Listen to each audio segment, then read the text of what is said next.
Bonjour, je voudrais vous proposer aujourd'hui d'imaginer un petit garçon de 5 ans qui vit dans un pays où il y a la guerre.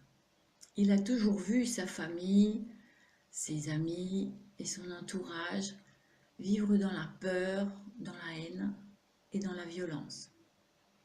Pourtant, ce petit homme, il est comme tous les enfants du monde. Il a besoin de s'amuser, de jouer, d'apprendre à vivre, à manger, à lire, à aimer, à respecter, à partager, à s'instruire, bref, à structurer sa vie future. Mais au lieu de ça, on va lui mettre une mitraillette dans les bras, on va lui apprendre à se servir de cette arme, on va lui apprendre qu'il faut se défendre contre d'autres humains, qu'il faut les menacer et peut-être même les tuer. Et il va se trouver forcé de croire qu'il est nécessaire d'être violent et surtout qu'il est lui-même un tueur. Et il va développer cette croyance qu'il est normal de menacer, de tuer et que l'homme est violent par essence.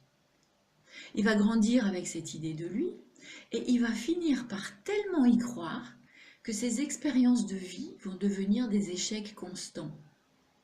Il ne pourra jamais aimer parce que son automate intérieur lui dictera qu'il faut être violent. Il ne pourra jamais développer le respect pour lui-même ou se forger une voie professionnelle ou amicale ou familiale respectable parce qu'il est persuadé au fond de lui d'être un tueur et que tout le monde est méchant. Il se réfugiera peut-être un temps dans la religion ou dans un groupe juste pour chercher la validation de ce qui l'anime. Et bien sûr, il sera le premier à s'engouffrer là où on va lui permettre de devenir un héros. En parallèle de ça, il va évidemment refouler toutes ces années, les colères, les tristesses, la détresse que ce conditionnement lui a fait vivre et qu'il n'a jamais pu exprimer depuis tout petit, parce qu'il a toujours su et senti au fond de lui que tout cela est terriblement injuste, ne lui convient pas, mais il ne peut rien faire. Et vous l'aurez compris, un jour, il va se mettre une ceinture de dynamite autour de la taille et se faire exploser comme un héros, en essayant de tuer un maximum de gens, parce qu'il est persuadé d'être le tueur qu'on a fait de lui à 5 ans. C'est un exemple un peu extrême, mais je l'ai choisi pour vous faire comprendre que tous, nous pouvons avoir mis dans notre inconscient des blessures dont nous n'avons pas idée et en avoir fait des croyances qui nous transforment en automates dans notre quotidien.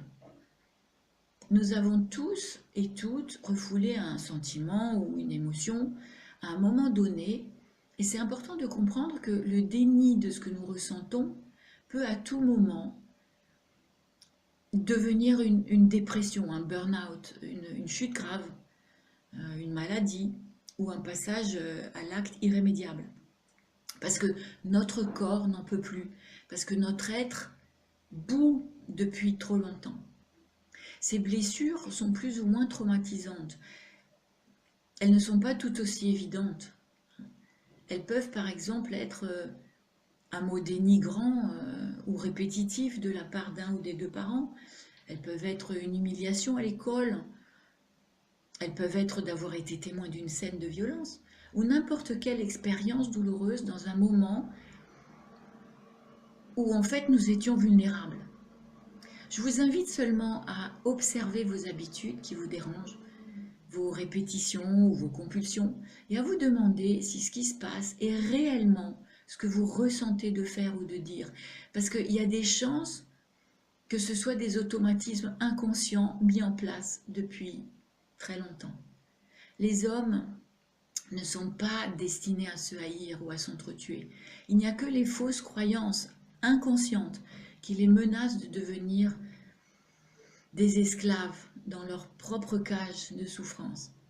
Écoutez-vous plus souvent et acceptez que vous avez le droit de transformer vos croyances si elles vous font souffrir. Votre vie vaut la peine de chercher à savoir qui vous êtes vraiment. Voilà ce que j'avais envie de partager avec vous. N'oubliez pas que vous avez le pouvoir de changer et je vous aime.